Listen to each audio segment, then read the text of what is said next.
How to enable background download on Telegram. Hello everybody, welcome back to my channel. This is me Pipin Besnet, and today I'll guide you on how you can enable background download on Telegram. Now the process itself is quite simple and quite easy, so let me guide it through. First things first, in order to enable the background download on Telegram, all you have to do is simply open up the Telegram application there.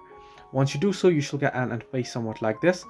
Here, what you want to do is you want to tap on the three horizontal line icon or the hamburger icon at the top left corner of your screen, and then you want to tap on settings option. That there you can see settings option here on the screen. Tap on it. Once you tap on settings, you want to scroll down, and under settings you'll be able to see the option that says data and storage. Tap on data and storage, and now in order to enable background download, all you have to do is you'll have to make sure that the automatic media download is toggled on. Under it, you can see when using mobile data, if you want to enable background download on mobile data, you want to toggle it on.